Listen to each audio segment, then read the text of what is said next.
Assalamualaikum warahmatullahi wabarakatuh. Perkenalkan, nama saya Gina dari HES 3 yang hari ini akan mengerjakan tugas dari Ustadz Nurul Alim tentang lembaga keuangan syariah. Yang lebih spesifiknya adalah penghimpunan dana dan penyaluran dana dalam lembaga keuangan syariah dan bank syariah. Yang pertama, saya akan menjelaskan tentang penghimpunan dana terlebih dahulu. Penghimpunan dana ada dari beberapa faktor. Yang pertama adalah modal dari pemilik bank itu sendiri. Pemilik bank akan menaruh modal ke bank, lalu bank akan menyalurkannya lagi kepada nasabah. Nah, nasabah akan mendapatkan keuntungan lalu bagi hasil dengan bank itu sendiri. Lalu ada giro wadiah,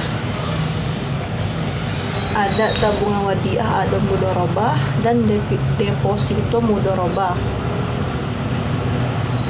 yang akan dihimpun di dalam bank, lalu bank akan menyalurkannya kembali kepada nasabah, dan keuntungan dibagi hasil oleh bank seperti mudharabah itu. Tetapi kalau wadiah tidak ada bagi hasil, yang ada hanya bonus, dan bank tidak wajib memberikan bonus kepada nasabah jika nasabah memilih akad wadiah. Lalu keuntungan bagi hasil tersebut, jika terkena zakat tersebut akan masuk ke bank kembali. Dari penyaluran dana ada debit financing. Debit financing ini terbagi menjadi 3 akad. Yang pertama adalah murabahah. Apa maksud murabahah ini? Murabahah adalah akad yang terjadi antara bank dengan nasabah. Nasabah menginginkan suatu produk tetapi dananya tidak mencukupi, maka dari itu nasabah melakukan akad dengan bank.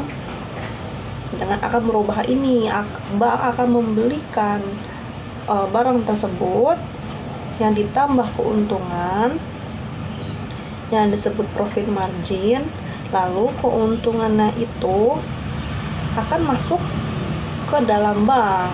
Jadi biaya pembelian barang ditambah keuntungan dan disepakati oleh kedua belah pihak, nasabah akan mencicil ke bank tersebut, seperti itu.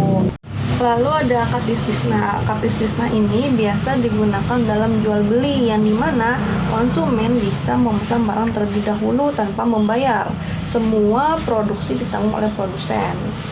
Kalau dalam bank syariah, nasabah bisa mengajukan akad istisna kepada bank, lalu bank akan menyalurkan dana kepada developer yang ditambah keuntungan, lalu nasabah bisa mencicil biaya dan masuk kepada bank.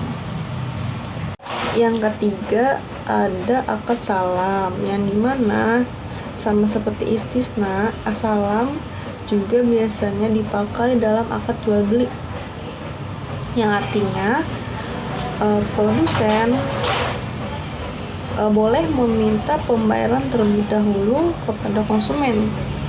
Konsumen memesan dan harus membayar terlebih dahulu, barangnya tidak langsung ada.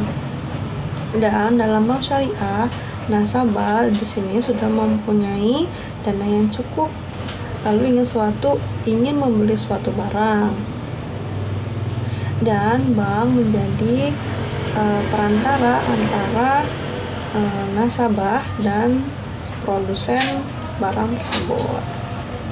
Lalu dalam penyaluran dana ada quote, yang dimana bank akan meminjamkan sejumlah uang kepada nasabah, dan di sini tidak ada keuntungan karena akadnya adalah meminjamkan, tidak ada tambahan atau keuntungan bagi bank, tetapi bank dapat memberikan tanggungan kepada nasabah. Yang ketiga ada penyaluran dana yang terjadi menjadi beberapa akad. Keuntungan disebut dengan fee based income. Yang pertama ada ijaroh, jadi nasabah ingin menyewa suatu jasa atau produk dengan pengajuan dana, dan bank akan membiayai dana tersebut yang boleh menambah keuntungan yang telah disepakati oleh kedua belah pihak. Yang kedua ada wakalah. Akad wakalah ini dalam pengaplikasiannya bisa dikatakan seperti transfer. Nasabah ingin mengirim beberapa uang yang perantaranya adalah bank boleh menambah keuntungan yang telah disepakati oleh kedua belah pihak. Yang ketiga kafalah atau penjamin. Nasabah ingin membeli suatu barang, lalu bank akan menjamin nasabah ini akan membayarnya. Yang keempat ada hawalah. Hawalah ini dalam pengaplikasiannya salah satunya over kredit. Jadi misalkan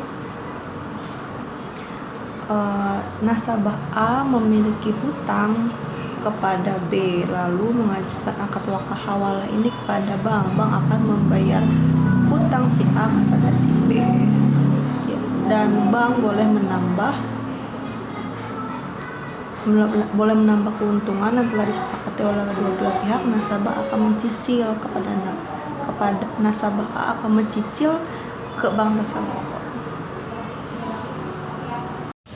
Lalu ada equity financing atau profit loss sharing, yang dimana ada dua akad. Yang pertama adalah mudharabah dan kedua musyarakah.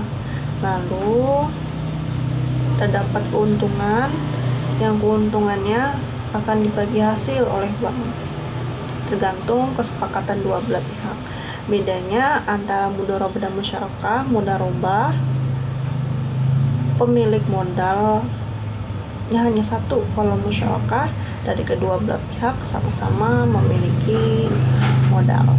Sekian penjelasan dari saya. Wassalamualaikum warahmatullahi wabarakatuh.